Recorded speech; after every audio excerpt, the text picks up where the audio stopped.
I don't wait for the young people to become great men and great women. I want them to be great boys and girls. I always tell my children that. And you know, around me today are young people who have succeeded, and I can see them around me. That's the mark of a leader. Kung gaano katagal ka na leader, meron ka na bang mapapakita ng magagaling ng mga tao mo na lumaki? Gusto mo lumaki sa iyo yung mga yan. And I have. I can do that way. Second, number one, ang kailangan ng bata is education. The best education possible. When you go to school today, hindi ka naniniwala sa gobyerno na sinasabi ang priority dapat ng gobyerno ay education. Kasi ang number one natin sa budget ay yung bayad ng utang. 350 billion. Pangalawang priority is 260 plus billion yung local government, yung IRA.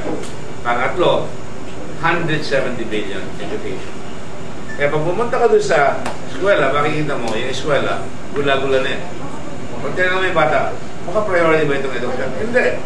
Yung libro, mali-mali. Walang toilet, walang doktor, wala niya, no? Makikita mo sa ibang bansa, ang education nila, napakagaling na, sobrang nagaling. Why? Una, sa Singapore, magka 30% of the, ikaw pinakamataas, top 30 ka, kukunin ka nila. Pagka ikaw magaling ka doon sa ibang bansa, kukunin ka kagad yung grad nila ka. Magturo.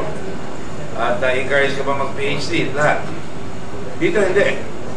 So, yung teachers, ang bayad mo sa teacher dito, 12,000. Ang bayad, dapat yan at least 40,000 as far as I'm concerned. At pipilitin kong gawin yan.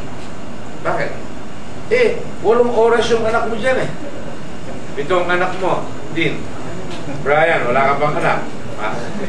O, biro mo, nagtatrabaho ka, the whole 8 hours of the day, ang may hawak yung teacher. Siya natuturo, reading, writing, arithmetic, lahat. And values. So, ang bayad mo, 12,000 naman. Baka mas mataas pa yung yaya ng mga yayaman dyan, di ba? Nakakainis yung gano'n . Samantala sa Singapore, 122,000. Sa Japan, about 79,000 pesos naman. Sa Malaysia, is about 18,000 naman. So, sabi ko dapat 40,000. Pangalawa, yung Kindle, nasaan? Ito, pangalawa. Pumunta ka doon sa eskwela, di walang libro. Yung libro natin mali-mali, di ba? Ito, susubukan ko lang kayo. Ito, maganda subukan ko kayo. Bakit ako tatalon ako? Nang-iwanan tayo . Ngayon, palang pumalak pa kayo. Kasi number 3 tayo palagi. Sa mga contest abroad. Palang pa kayo. Ayan.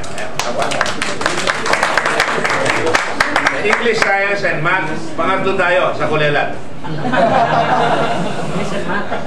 Math. English, Science, and Math. Ay, pangatlo tayo sa kulelat. Pero Singapore, number 1. Hong Kong, Taiwan, number 1, Korea. Ngayon, kailangan lumundag tayo kasi sa kanila excellence lahat . So, let me blow your mind. I'm sure mga bloggers kayo, alam niya yung Kindle . Diba? Alam niya yan. Yung Kindle, $250 siya kaya, retail. Right? Mag-a-ambition ako, 40,000 ang sweldo ng teacher. Magkakaroon pa ng Kindle ang lahat ng mga bata, hindi lang teacher. 17 million. Ambisyon ko yan. Mahaya ko 17 million Kindles. As a chairman of Subic, alam ko, ito 1/3. Pareho tayo ng Kindle. Ito ko itong Kindle. Yung Kindle ko nasa harap. 1/3. Ito, 1/3 ng price. Makukuha ko ito for $100. Napapagawa natin. Pagpagawa pa natin dito. Alright? Gusto niyo ba ito? Para sa anak niyo? Yes!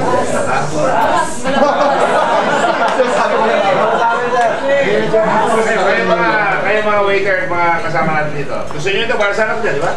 Gusto niyo anak niyo ang teacher, mahusay, na-train, may sweldo maayos, tama? Tama. Huwag na muna natin intindihin yung building. Anong budget natin? 170 million. A billion. Hindi kaya. O ngayon, ito ngayon ang hamon. Magagalit kayo sa akin. Mumurahin niyo ako sigurado. Yung kalabang ko, they will twist my words. Pero ito, hamon pa lang ito. Hamon pa lang. Hindi ko sinasabing gagawin ko. Hindi ko gagawin kung ayaw ninyo. Pero bibigyan ko lang kayo ng idea because mayroon akong maximum, medium, minimum. $100. Magkano yan? $100 times 70 million. $100 times 70 million? 17 billion? Ha? 17 billion times 50. Lagay mo na.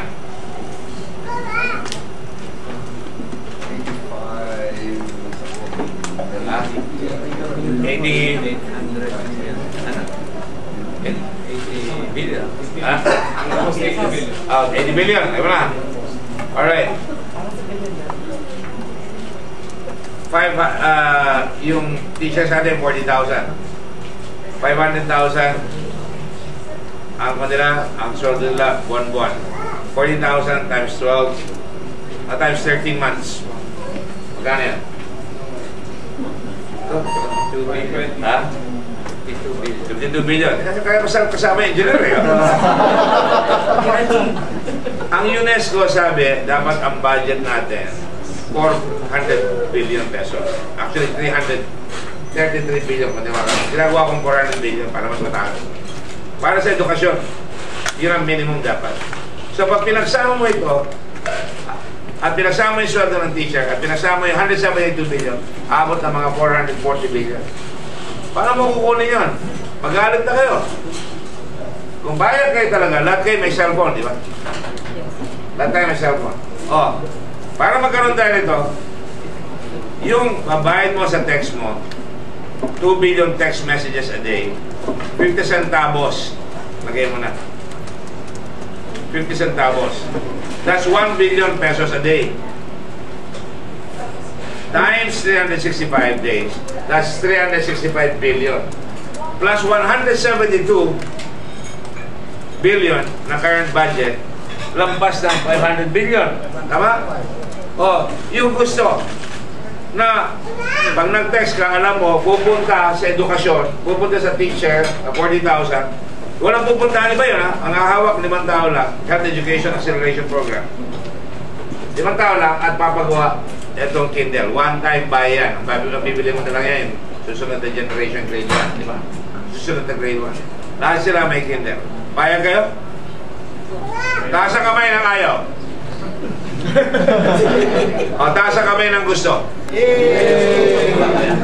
Tingnan mo, pakita mo, pag pinaliwanag mo sa tao, yung vision mo, nagagaling ang bata na magkakaroon ng Kindle, 9,000 books, encyclopedia, Bible, Quran, anong pronunciation ng coup d'etat, pinandun mo, coup d'etat, sabihin dito, anong ibig sabihin ng malodorous, di ba? Diba? A smell that is awfully bad. Makikita mo, every time you read, pindutin mo, lalabas. Every time you want to research, pindutin mo, lalabas. Di lahat ng curriculum mo sa grade 1, lagay mo na dyan. Lahat ng curriculum mo sa grade 2, lagay mo na dyan. Lahat ng syllabus mo, ang angal ni Bayani Fernando palagi, hindi natatapos ng teacher eh. Yung kanyang kwan eh. Ang daming holiday, ang daming, minsan, hindi ka na yung teacher magturo, pero ito, matatapos mo, nasa bahay mo. Wala ka ng backpack, ang dala mo na lang, ito. Papasok ka, ayan na, basahin nyo ito sa Kindle, swak. Tama? Tama ba? Okay, ox. So, kung hindi natin kaya, baka akala nyo hindi kaya, o hindi yung curriculum na lang ilagay nyo. Pero gusto ko, 9,000 books. Nandyan. Gusto ko mabasa yung New York Times ng bata, mabasa yung Bangkok Post, mabasa yung Manila Times, mabasa lahat. Pwede o dipindi? Diba? So kung gusto, maraming paraan. Kung ayaw, maraming dahilan. To my mind, education is everything. Because andyan ang values, andyan ang turo sa Panginoon, andyan lahat ang dunong. Kung wala ka dyan, mahirap ka. Poverty is an absence of choice.